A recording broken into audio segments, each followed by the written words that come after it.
A tragedy in education. My days at Halesowen College. Oh, where do I even begin? Sit down, my darlings, and let me tell you a tale of weird saga of incompetence, cruelty, and the slow, soul-crushing destruction of dreams. This is the story of Halesowen College, a place where hope goes to die, and the only lesson learned is how badly an institution can fail its students. The beginning, a spark of hope, quickly extinguished. I arrived at Halesowen College with stars in my eyes and a heart full of ambition. I thought, this is it, my future begins here. Oh, how naive I was. The first red flag, the admissions process was like playing a rigged game of telephone. Staff member would say, yes, you re-enrolled. And the next would sneer, actually, you don't qualify. Like, excuse me, did you all forget how to communicate?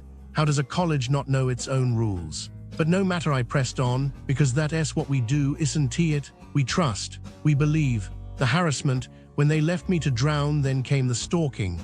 Yes, stalking. Fellow students made my life a waking nightmare, following me, whispering, making me feel unsafe in what should have been a place of learning. And when I begged for help, the tutors laughed, not metaphorically, actually laughed. Sarcastic little smirks, dismissive shrugs, like my fear was some silly little joke. Let me explain why this is unforgivable. One, safety is the bare minimum. If a student tells you they're being harassed, you don't giggle, you act. 2, emotional damage is real. Every rolled eye, every condescending sigh from staff chipped away at my trust until I questioned if I even deserved protection. But no, Halesowen College's philosophy seemed to be, suffer in silence, peasant. The teachers, masters of misery. Oh, the teachers, where do I even start? First, there was the male art tutor who thought personal space was optional. He'd hover too close, breathing down my neck like some Victorian ghost haunting a canvas. And when he finally got removed, after how many complaints, I wonder, his replacement, lovely Miss Qua's, a masterpiece of passive aggression. Picture this, she'd mock students openly, her voice laced with this fake sweetness that dripped with venom. If you dared ask for help, oh, sweetie, maybe you're just not cut out for this. This is not teaching. This is emotional abuse.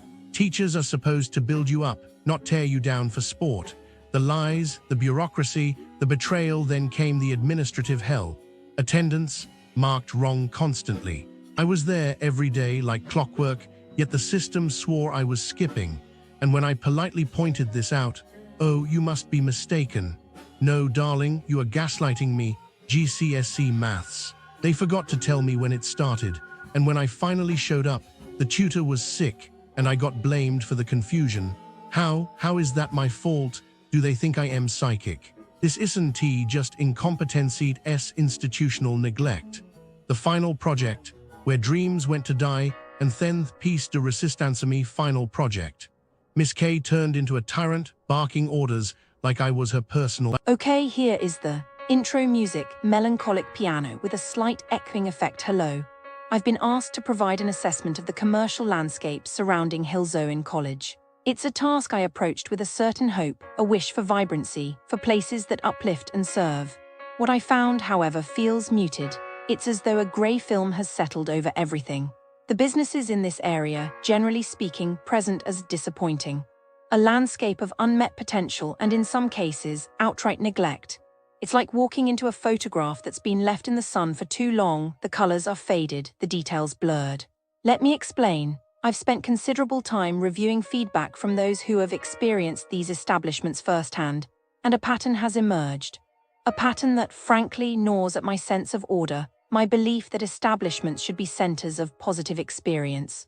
I feel like I'm solving a case, piecing together fragmented accounts into a cohesive warning. The shopping void Cornbow Centre. Let's begin with the Cornbow Shopping Centre. It seems the prevailing sentiment is that it's, well, dwindling. It's the sort of place that makes you feel instinctively nostalgic for a time you never even experienced. It's as if the life has been slowly drained from it, replaced by a rather sad collection of charity shops, barbers seemingly focused on a specific clientele, and an overwhelming abundance of vape stores. Think of it as a town centre slowly being fossilized. Customers repeatedly speak of an emptiness, of decaying infrastructure. One reviewer described the disabled toilet as something out of a horror film, a dark, unsettling space with emergency cords positioned for someone with unusual athleticism, and a door that seems to have a mind of its own. Imagine being vulnerable, needing assistance, and finding yourself trapped in a poorly lit, potentially dangerous room. It induces a physical discomfort in me, the thought of such disregard. The complaints extend to simple maintenance. Leaks, faulty lifts, inadequate parking. It's a collection of small failures that add up to a larger, more profound sense of decay. It's like the center is giving up on itself. Several noted the lack of readily accessible toilets, even after COVID restrictions were lifted, resulting in embarrassing incidents involving alarms at the nearby Asda. There's a recurring theme of inconvenience, a feeling of being forgotten. It's as though the center is actively working against its patrons. The one bright spot, apparently, is Asda, but resting a town's economy on a supermarket feels precarious. Then there's the expense, a toasted sandwich for over £4. It's not just the price, it's the principle. It's the feeling of being overcharged for something mediocre. I feel a tightening around my chest when I consider this sort of predatory pricing. The carvery of discontent, the Nailers Arms, moving on to hospitality. The Nailers Arms seems to be a venue that resides in a state of precipitous decline. The reports paint a picture of systemic failure. It's not isolated incidents, it's a cascade of missteps. The most consistent issue is the carvery. Cold food, depleted selections, meats cut with questionable hygiene practices. It's a gamble with your digestive system. It's as though the chefs are engaged in a competition to see how little effort they can expend while still technically serving food. One customer recounted a birthday dinner ruined by limp vegetables and meat so tough it was essentially inedible. Another suffered food poisoning after consuming prawns and was then met with condescension and dismissiveness when they attempted to report it. The staff are described as disinterested, bordering on hostile.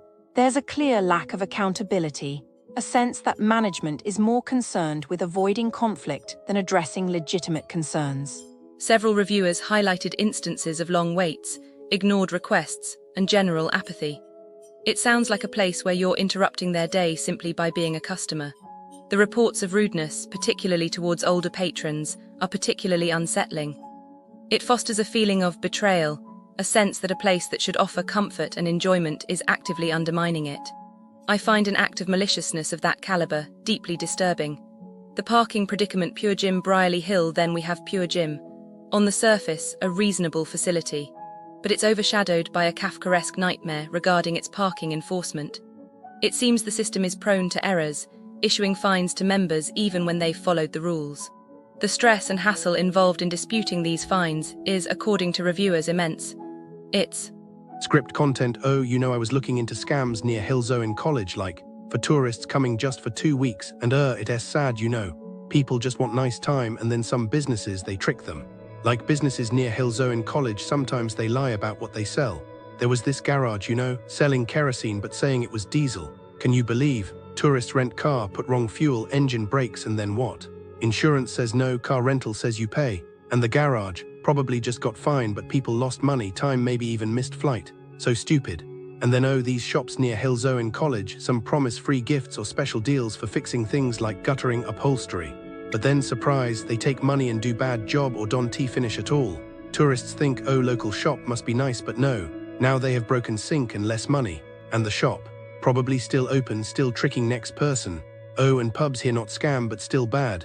Long time ago but still happens, I bet. Pickpockets, crowded place, someone bumps you and poof, money gone. Tourists think, English pub, so safe, but no. Then they have no cash for taxi, for food and thief. Maybe caught, maybe not, but tourist just goes home sad. Halesowen College area should be nice, but some people ruin it. And it's always the ones